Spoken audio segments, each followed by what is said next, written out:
Mesdames, Messieurs, bonjour et bienvenue dans cette édition du journal Parler, dont voici les titres.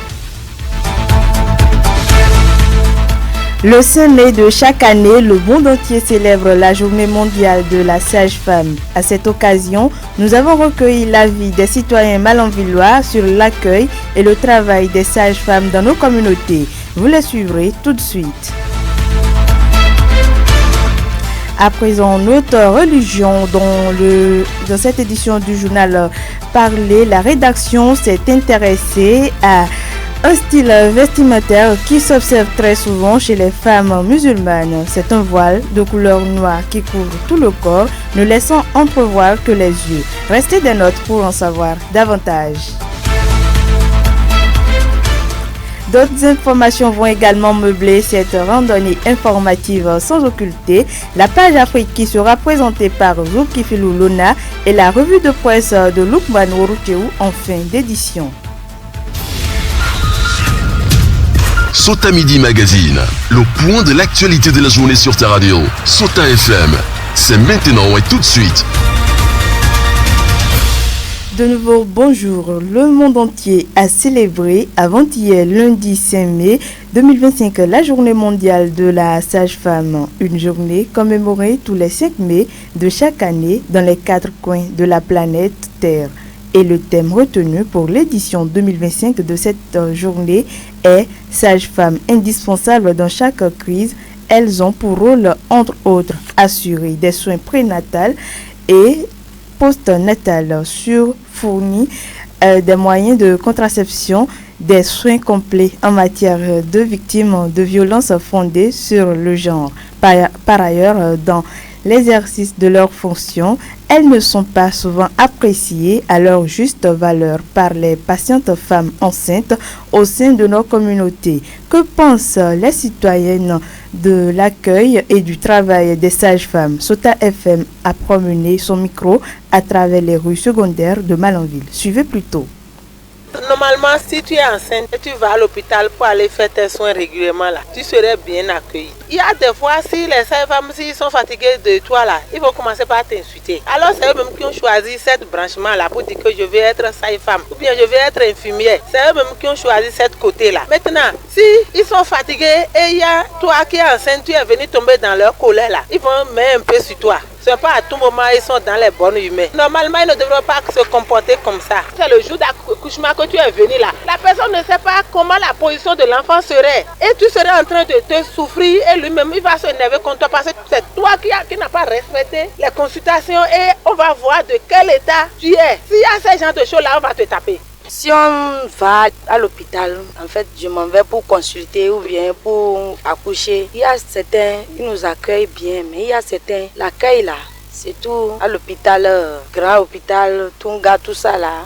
À part les hôpitaux privés là, nos hôpitaux pour l'État là, c'est autre chose. On souffre trop. Tu vas voir une femme qui est en état, peut-être elle va aller accoucher. Arriver à l'hôpital, tel qu'on l'accueil même, il n'y a pas ça pour l'encourager, tout ça là. Des fois, si c'est la nuit, on va te dire, il n'y a pas si ou bien va à la radio avant de voir ce que tu as. Non, ce n'est pas ça. Au moins, la personne est déjà là. Regardez ce qu'elle a amené ou bien au moins geste pour la consoler, pour dire, va à la maison, demain reviens à telle heure, on va voir ce qu'on peut faire. Mais il n'y a pas tout ça là. C'est pour encore la décourager. Ça fait que si c'est petite grossesse là, la grossesse là c'est gâte parce qu'il n'y a pas l'accueil. Et à l'occasion de la célébration de la Journée mondiale des sages-femmes et vu le rôle important qu'elles jouent dans nos formations sanitaires, les citoyennes les appellent à plus de patience et aux femmes enceintes au respect scrupuleux des rendez-vous sanitaires. Extrait de leurs propos. On doit parler à les femmes enceintes qui ne vont pas à la consultation. Et le moment vient, c'est au moment que l'enfant est là, on voit que l'enfant a tel problème. On va te taper. Moi qui suis ici là, j'ai rentré dans ce domaine-là. Parce que tu n'es pas venu. Et je sais que l'enfant là, il est à telle position, il est en bon état. Et c'est au moment que tu es venu, tu es venu à thème là, tu viens à l'hôpital. Maintenant, je ne sais pas de quel état l'enfant est. Et je prends l'enfant, je vois que l'enfant est déjà fatigué. Dans ce genre de côté là, on va vous donner un peu de cours au niveau des cuisses là. C'est la patience. Les sages-femmes vont prendre leur mal en patience et les accueillir, les femmes enceintes. Mais les femmes enceintes, même n'a qu'à respecter leur consultation à tout moment et leur rendez-vous. Je les remercie de tout ce qu'ils sont en train de faire. Surtout, ce n'est pas facile. Ils n'ont qu'à nous aider, nous aussi. Ils n'ont qu'à s'améliorer. Ils n'ont qu'à revoir. Les grands aussi n'ont qu'à les aider à revoir tout ça là pour s'arranger, quoi. Toujours dans cette même optique, la grossesse est une période cruciale dans la vie d'une femme, marquée par des changements physiques, émotionnels et sociaux significatifs. Les consultations prénatales jouent un rôle fondamental dans le suivi de la santé de la mère et du développement du fœtus. Cependant, le non-respect de ces consultations peut avoir des conséquences graves tant pour la mère que pour l'enfant. À la question de savoir quel est l'état des lieux en termes de consultation prénatale des femmes enceintes sur place ici à Malanville, Diane Kakpo Awasi Olga répond. Elle est inspecteur d'action sanitaire et sage-femme diplômée d'État à l'hôpital Tacitedji de Malanville. Ici à Malanville, les femmes viennent pour la consultation mère. Il y a plusieurs, elles ne viennent pas tôt. Il y a le retard dans la première consultation. Normalement, la première consultation se fait quand la femme découvre qu'elle est enceinte, dans les 3 premiers mois. Ici à Malanville, les femmes, quand elles sont enceintes, elles n'aiment pas vite venir. Si une femme vient au premier trimestre, c'est qu'elle est malade. Ou elle, pour venir à l'hôpital quand on est enceinte là, c'est quand on est malade, il faut venir se faire soigner. Or, la consultation, c'est pas comme ça. La consultation se fait dès qu'on découvre qu'on est enceinte, même si c'est première semaine, mais deuxième semaine, là, on vient pour la première consultation pour voir l'état de la femme. Est-ce que le col est bon et tout. Maintenant, il y a l'ignorance des avantages de la CPN qui fait que les femmes ne viennent pas tôt. Il y a aussi la pauvreté. D'autres, quand on leur demande pourquoi tu n'es pas venu, c'est mon mari, il m'a pas vu donner l'argent. On n'a pas l'argent pour faire la consultation. Le non-respect de la consultation prénatale peut amener chez la femme l'anémie sur grossesse, les fausses couches, mort in utero du fœtus. Et il y a aussi le paludisme sur grossesse. Et au pire des cas, quand elles viennent, parce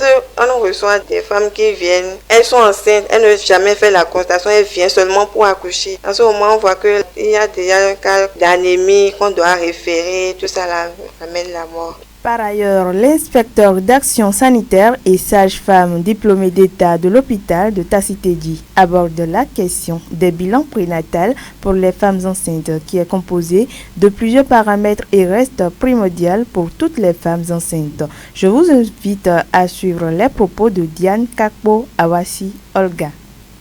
Quand on préside le kit CPN, il y a les bilans, le bilan prénatal que la femme doit faire. Le bilan prénatal est composé de plusieurs paramètres. Il y a la NFS, l'antigène HbS, HCV et tout. Donc, le bilan prénatal, la femme doit faire ça avant d'accoucher. Mais si elle vient et qu'elle n'arrive pas à tout faire, parce que ça peut tourner autour de 7000, le bilan prénatal. Si elle n'a pas les 7000 et que c'est peut-être 2000 là pour faire, elle peut faire un d'abord. Prochain rendez-vous, elle revient pour faire deuxième, ainsi de suite pour pouvoir finir. Mais si elle n'a pas l'argent, elle peut venir pour la consultation. La première consultation tourne autour de 3000 francs. On lui remet le bilan, elle peut aller demander le prix à la caisse. Maintenant, si elle n'a pas l'argent pour faire le bilan prénatal, le même jour, elle peut rentrer. Le prochain rendez-vous, la consultation n'atteint plus 3000, mais 2500. Parce que le 4 canets, là, ce n'est plus dedans, elle a déjà payé. Donc, elle vient pour le prochain rendez-vous, elle garde 2000. Peut-être si c'est 5000, elle a gardé, elle peut payer la consultation 2500. Et les 2500 restants, elle peut faire un bilan dedans. Et ainsi de suite. Prochainement,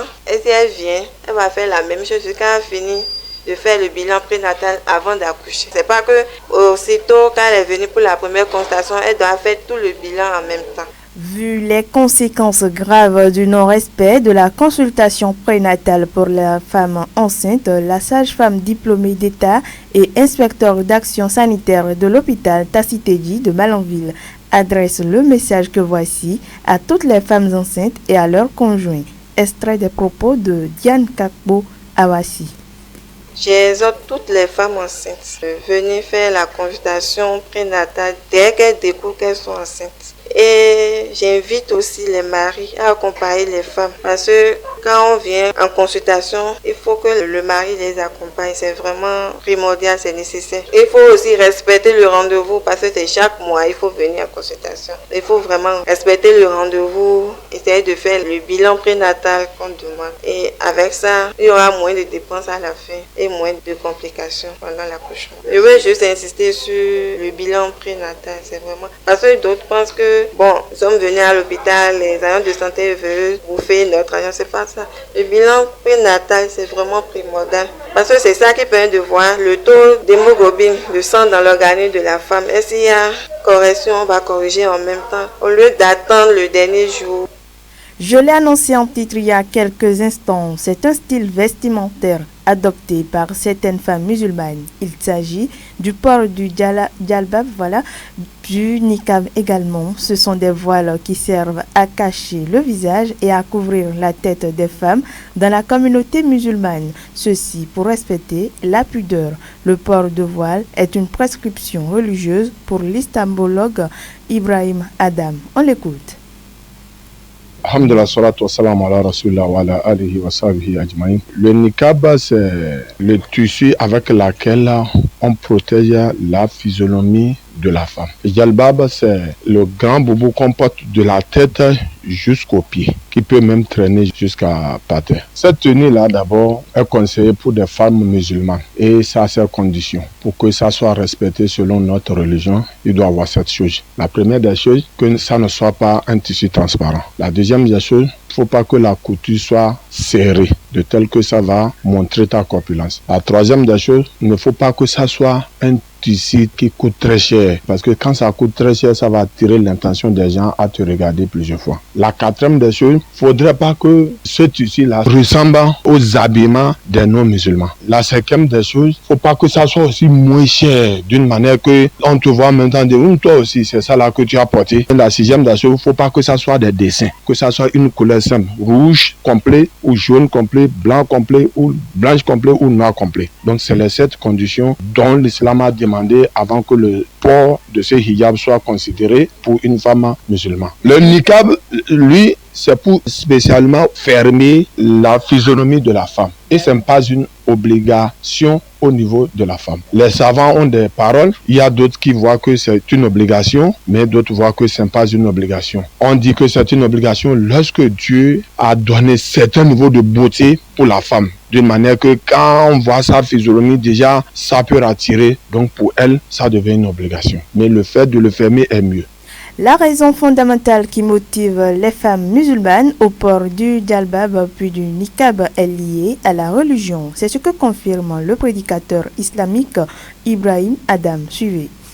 Ce qui la motive est que c'est une recommandation de notre Créateur dans le Saint-Coran. Allah subhanahu wa ta'ala dit dans Surat Al-Ahzab, Ya ayyuhan nabi kulli azwajika wa banatika wa nisa'il mu'minin yudnina alayhinna min jalabibihin zalika adna an yurafna fala yuzin wa kana Allahu ghafuran rahima. Il dit au prophète alayhi salatu wassalam de dire à ses filles, les filles de sa communauté, que ça soit femmes mariées, non mariées, en tout général, que de porter les djalbab de haut jusqu'en bas, jusqu'à ce que ça y a traîné, mais il n'y a pas de problème. C'est une recommandation que ces gens d'habillement fait rapidement à les faire savoir qu'ils sont de tels, pour les gens mal intentionnés, ne pas les provoquer de n'importe quelle provocation. Profitons de notre canal, l'islamologue laisse un message de sensibilisation à l'endroit des femmes musulmanes. Ibrahim Adam, qu'on écoute.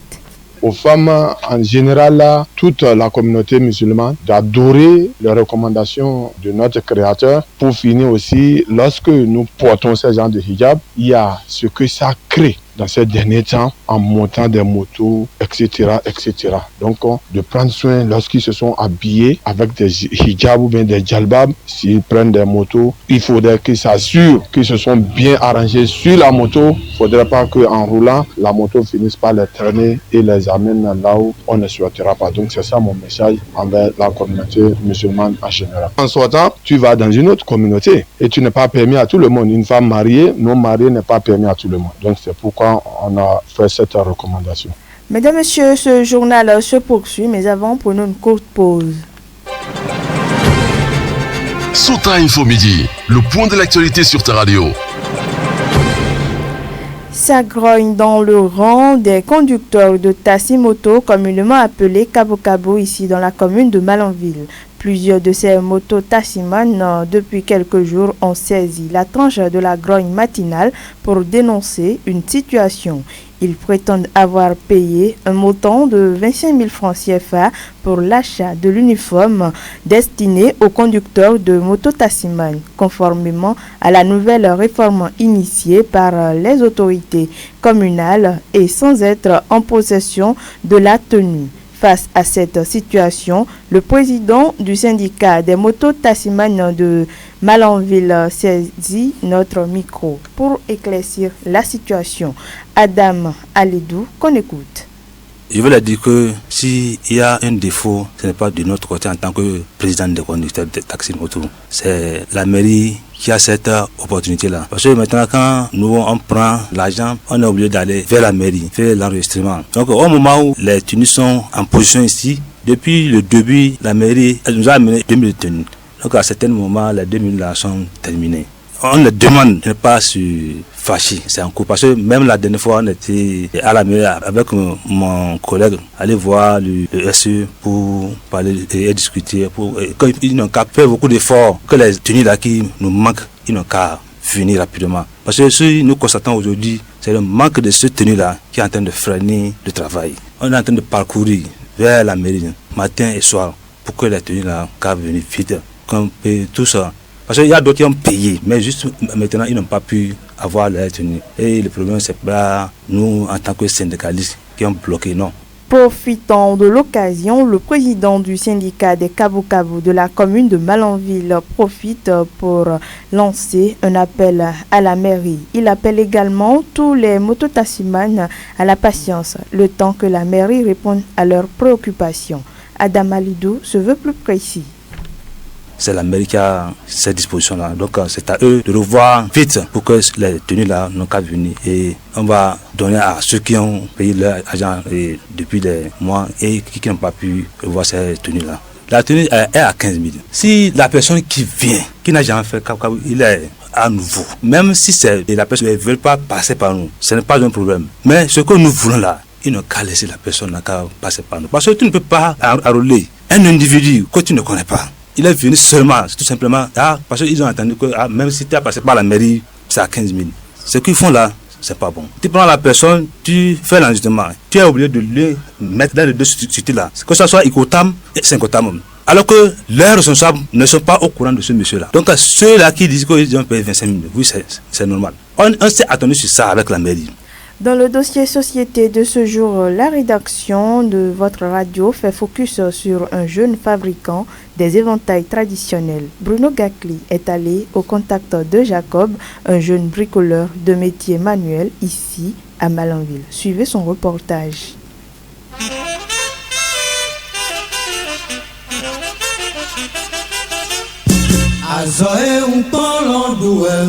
Teint noir, 1m75, 25 ans environ, Jacob s'est fabriqué des éventails traditionnels. Natif des départements des collines, il a vu faire son père et lui aussi a commencé tout petit. Je l'ai appris de mon papa. C'est mon papa qui le fabriquait. Et moi, je le regardais. Je l'ai appris sur lui. J'ai fait 3 mois avant de commencer par pratiquer. Sinon, je faisais ça, je jette.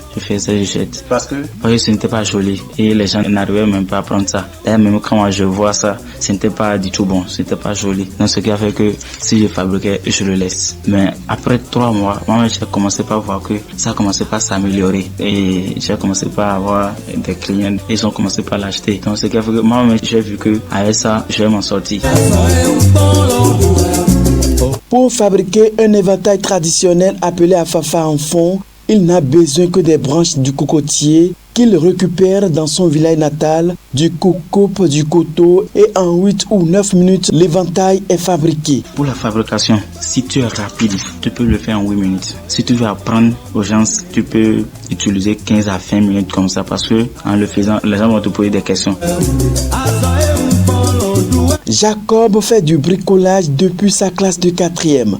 Aujourd'hui, il est en 2e année d'études à l'université grâce à cela. Je vais dire que c'est ça, j'ai obtenu mes diplômes. Il fut un temps, les parents nous ont laissés et nous ne voulons pas voler. Nous nous sommes dit que donc, si nous ne voulons pas voler, forcément on doit travailler et on doit se chercher. C'est ce qui m'a amené à comprendre ce genre d'activité. Ça fait pratiquement 7 ans, je dis que je l'ai commencé. Les difficultés de payer l'année de scolarité, même si avec ça, je paye mes vêtements et autres. Le bricolage que fait le jeune Jacob ne profite pas qu'à lui seul. Ses compagnons en bénéficient également. On m'appelle Cyril. Je suis son ami. Jacob, c'est quelqu'un, je vais dire, il a un don au niveau des trucs de métier. Donc, il en fait pas mal de choses. Il fabrique des éventails. Même ça nous a profité parce que quand il finit de faire ça, il les vend. Et quand il a de l'argent, comme nous sommes ensemble, on en profite. Pour Jacob, on peut partir du bricolage pour réussir sa vie. Et même si la fabrication des éventails traditionnels n'est pas le métier de rêve de Jacob, il dit être prêt pour aider sa communauté qui en a besoin. Merci à vous Bruno Gakli. À présent s'installe Zulkifli Lolona pour la page Afrique. Zulkifli Lolona, bonjour. Bonjour Dorcas Orisha, bonjour chers auditeurs. Nous démarrons les informations de nos frontières par le Burkina Faso. Pas de nouvelles du frère du roi des Mossi enlevé à Ouagadougou. Justement, 7 jours après son enlèvement, on est toujours sans nouvelles du frère du roi des Mossi. Mercredi 30 avril, Abou Aziz Congo a été enlevé dans son quartier de Ouagadougou, près par des hommes se présentant comme étant des forces de sécurité. Un différend entre la junte militaire en place et le roi Mossi, Nahaba Bongo, il serait à l'origine de cette arrestation, du jamais vu jusqu'à chez les peuples Mossi. Au Tchad, ouverture du procès de Youssouf Boy, ex-directeur de cabinet du président. Idriss Youssouf, l'ancien directeur de cabinet du président tchadien Mahama Idriss Déby Itno, est incarcéré depuis janvier dans les locaux des renseignements généraux après une plainte déposée par l'homme d'affaires tchadien Abou Hachim Boudé pour escroquerie et détournement de plusieurs milliards de francs CFA. Une affaire délicate gérée avec discrétion et dans le secret, dont le procès a débuté mardi 6 mai par la délocalisation de l'audience du tribunal des grandes instances de N'Djamena vers une petite salle de la direction des enseignements généraux. Et nous terminons par l'Afrique du Sud. Une action justice de l'Alliance démocratique fragilise la coalition. Pour finir très rapidement, Dorcas Orisha, en Afrique du Sud, une action en junte pourrait bien mettre en danger le gouvernement d'unité nationale, bien qu'il fasse partie de la coalition au pouvoir depuis près d'un an. Le parti de l'Alliance démocratique DA, deuxième force du pays, n'hésite pas à critiquer et attaquer devant les tribunaux des décisions prises par l'ANC, et il a décidé d'aller de l'avant ce mardi 6 mai avec une plainte déposée il y a 2 ans pour tenter de convaincre la junte d'invalider une loi de discrimination positive. Merci à vous Zulkifli Lolona. Derrière vous, nous installons la revue de presse de Lukman Woroutiou. Suivez la revue de presse sur Souta FM. Amis de la plume et du papier, mesdames, messieurs, bonjour. Dans l'actualité ce mercredi, démarrons avec l'accusation de déstabilisation du Bénin. Le gouvernement, par l'intermédiaire de son porte-parole, Wilfried Léandre Ngwedi, Relève Matin Libre, a annoncé que le pays fait face à des actes de déstabilisation orchestrés par des officines dans le cadre d'un plan politique précis. Ces accusations formulées avec véhémence à quelques mois des élections générales suscitent l'indignation de l'opposition, constate le journal, mais également le Télégramme, pour lequel le parti Les Démocrates exige des clarifications. La formation politique juge ces accusations incendiaires et exige des clarifications du gouvernement sur cette épée de Damoclès qui pèse désormais sur notre pays. Le porte-parole du gouvernement doit en toute responsabilité lever tous les coins de voile sur ces officines, le plan politique et l'argent dont il dispose pour enflammer le pays, compromettre la paix sociale et les élections générales de 2026, a déclaré selon la publication Guy Mitokwe, le secrétaire national à la communication du parti Les Démocrates. À l'analyse, Matin Libre redoute les prémices d'une nouvelle crispation de la situation sociopolitique. Pendant ce temps, dans la suite, Décryptage Info décrypte le bilan consolidé en 2024 de l'ARCEP et des perspectives ambitieuses pour 2025. L'ARCEP mobilise 66,1 milliards de francs CFA de recettes pour l'État en 2024, rapporte le Télégramme, mais également le Matinal. Les confrères par ailleurs renseignent que selon le rapport annuel de l'autorité de régulation des communications électroniques de la Poste, les services financiers mobiles ont généré un total de 2 911,23 milliards de francs CFA en dépôt au cours de l'année. Mais retiennent les publications, ces chiffres sont en baisse, soit 15,13% par rapport à 2023. Alors, Nouvelle Économie déduit et présente un rapport régressif de l'ARCEP Bénin au budget national en 2024. Pendant ce temps, le potentiel nous conduit à Kandi et précisément à Kassakou et parle d'un drame au poste de police de la localité. Au commissariat de Kassakou, un détenu passe de vie à trépas, informe le journal qui rapporte que les parents du détenu décédé accusent la police. Le journal en publie les détails dans ses colonnes. Et de Kassakou, le même journal, c'est-à-dire le potentiel nous conduit dans l'Atlantique. Là-bas, rapporte le journal, il y a une opération de coup de filet. 12 cyberdélinquants sont interpellés hier mardi 6 mai, informe le journal.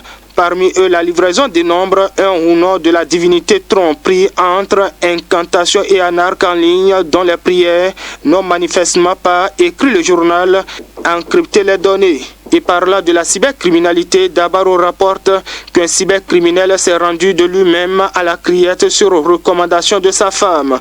En effet, reprend le Télégramme, c'est un jeune homme qui s'est envoyé en prison pour des faits de cybercriminel. Son dossier a été évoqué le lundi 5 mai dernier à l'audience correctionnelle de la criette. D'après les détails donnés par le ministère public, le jeune homme se serait livré lui-même à la police après que sa conjointe lui ait fait la demande.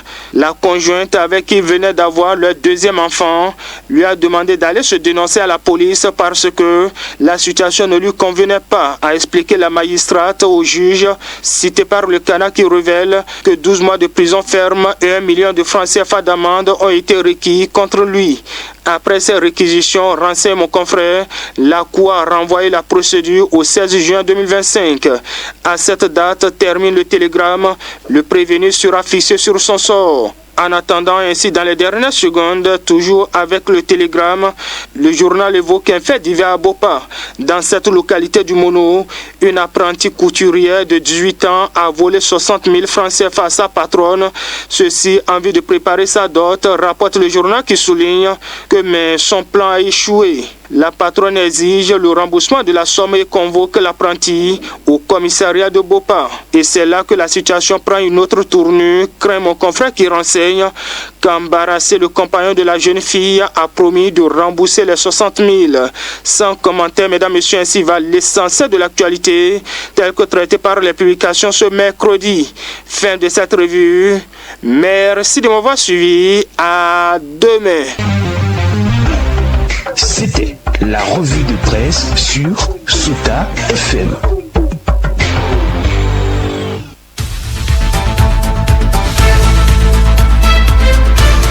C'est ici que se referme cette édition du journal parlé. Merci de nous avoir suivis. À la présentation, je suis Dorcas Orisha. J'ai bénéficié de l'appui technique de Aboubakar Doko. Passez une bonne suite de journée à l'écoute de nos programmes.